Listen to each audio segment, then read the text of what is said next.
So who are those high-risk groups? Already mentioned that, that infants and fetuses have, the red blood cells have a stronger bond for carbon monoxide, and so the effects and that reduced oxygen being delivered is even more prevalent. Infants also have a higher metabolic rate. They breathe faster, so they will intake more carbon monoxide.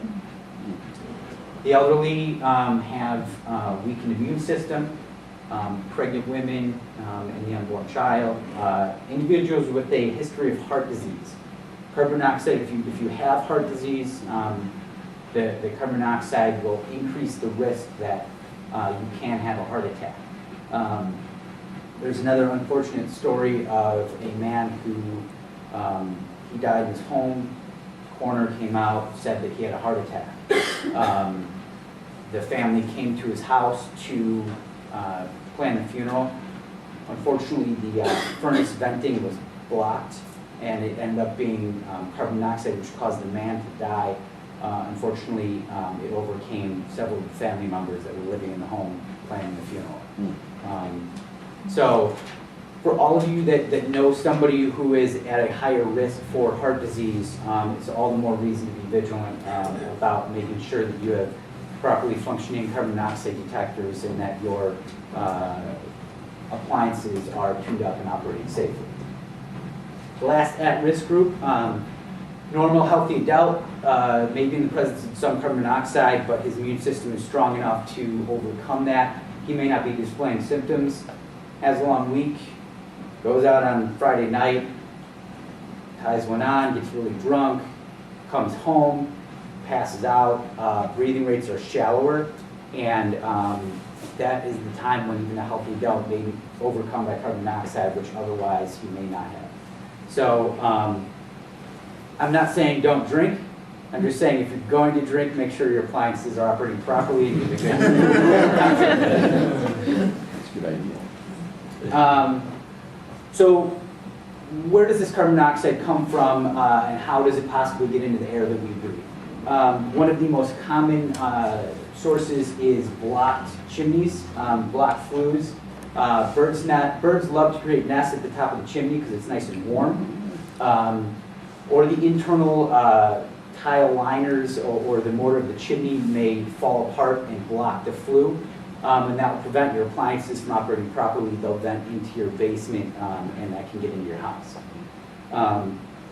Very common for people that are poisoned by carbon monoxide.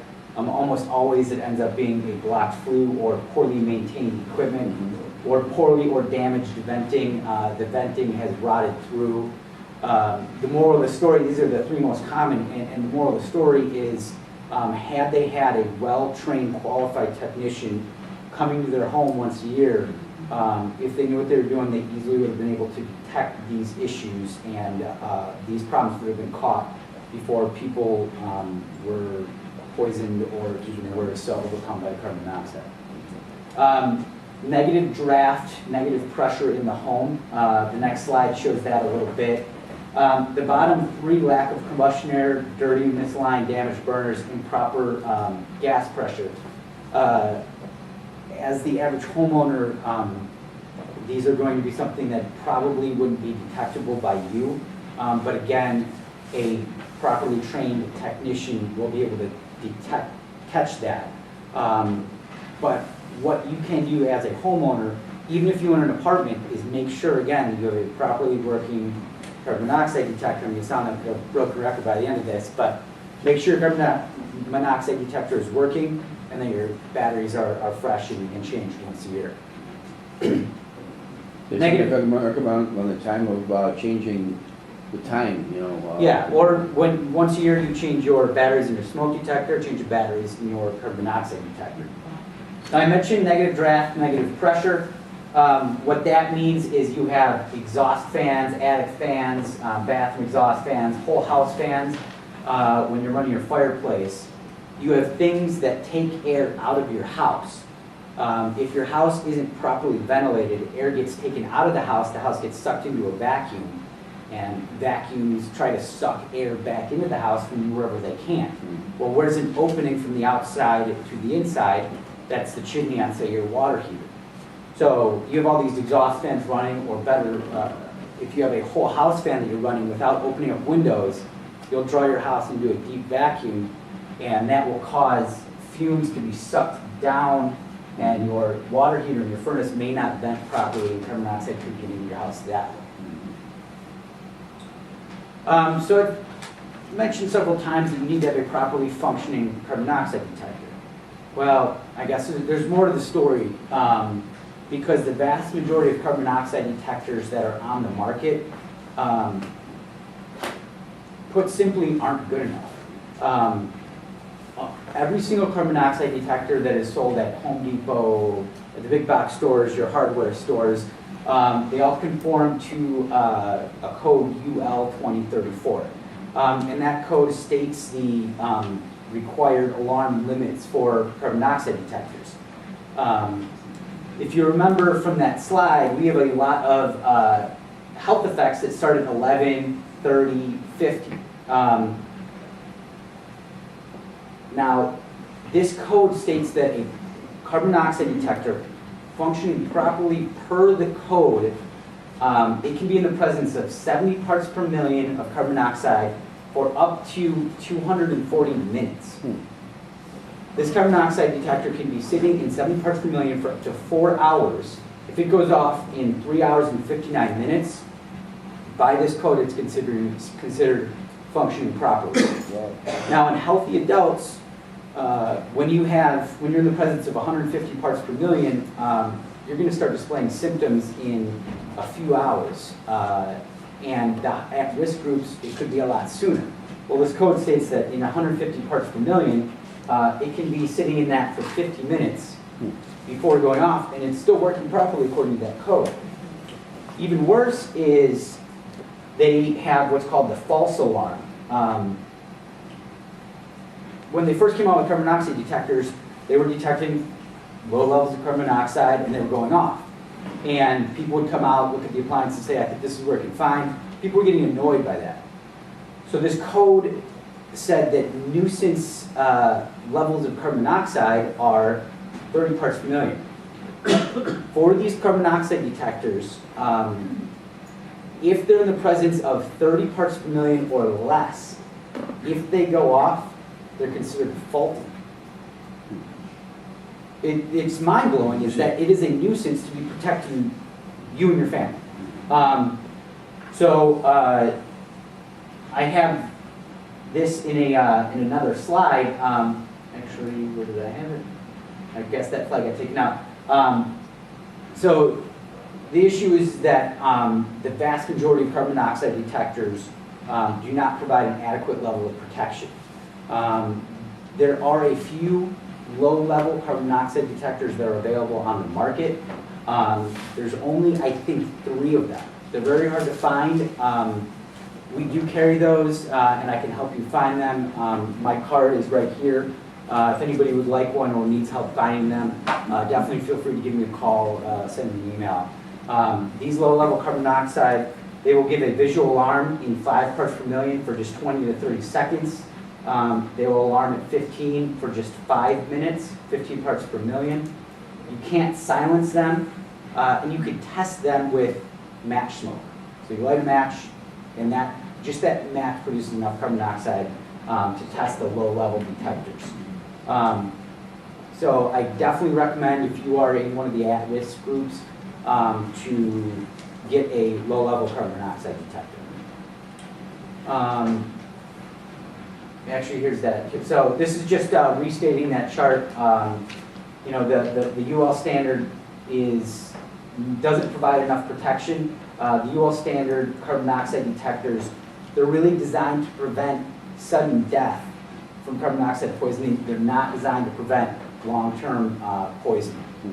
So kind of a scary thing, and it's something that should be changed, but it hasn't. What range should we be looking for? Talk to me afterwards. There's a low-level detector made by NSI, National Safety Institute. One of the gentlemen, a guy named Jim Davis, who taught me most of what I know about carbon monoxide. He goes around the country doing 3-day seminars, incredibly smart in combustion in the area of carbon monoxide safety. He carries one around with him wherever he goes because they're portable. He'll set it on the dash of his car. He's gone into hotels and It's going off. it's gone off in the hotel, and he's walked out of the hotel because that hotel wasn't safe. So this one is nice because it's portable. You could plug it in, or it runs off of the 9-volt battery. So I really like it. Now, the second of the myths of carbon monoxide detectors that I hear often is, I have a carbon monoxide detector, it's fine, it came with the house, or it's only 8 years old. The sensor technology in carbon monoxide detectors hasn't really improved, and the sensors saturate over time. They lose their ability to detect carbon monoxide. About 3 years is all that the sensor will be accurate for. After 3 years, it can be in the presence of carbon monoxide and it won't go off, or needs to be in twice as much before it will go off. According to the old standard, of course, that could help you out if it's just, Right. working. So, and if you look at when you buy a carbon monoxide detector, almost all the manufacturers recommend for you to replace that detector every 2 to 3 years. Now, there are some manufacturers that claim that their sensor life can go up to 5 years. Independent third-party testing has shown that 3 to 4 years, those sensors are as much as 50% inaccurate. So, moral of the story is a carbon monoxide detector is cheap insurance for you and your family. Just replace the detector or the sensor every 3 years. Question, are those to be placed up high or down low? I'll get into that. These do apply to hardwired carbon monoxide detectors. So they all use the same technology. Even the low-level carbon monoxide detectors should be replaced every 3 years. The third myth that I hear every once in a while is my carbon monoxide detector, it works fine. You know, I went and I pressed that test button, that obnoxiously loud shrill came from it, so it's got to be fine. Well, when that test button, it only tests the electronic circuitry and the horn. It doesn't test whether the sensor is reading accurately or even reading carbon monoxide at all. So you can get carbon monoxide test sprays. If you do want to test your carbon monoxide detector, again, the best thing is to just change it out every 3 years. Now, the fourth myth, thank you for leading me into that, is there's a lot of misconceptions and misperceptions about the proper location for a carbon monoxide detector. So let me start out with just a quick survey. Who has a carbon monoxide detector in their home? All right, good for you.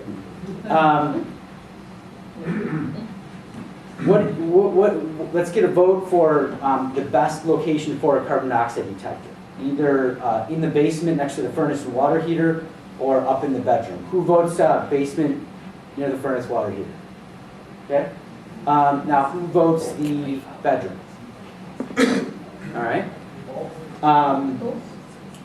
Next question, what's everybody's vote for the best location, low on the wall or high on the wall? So who votes low?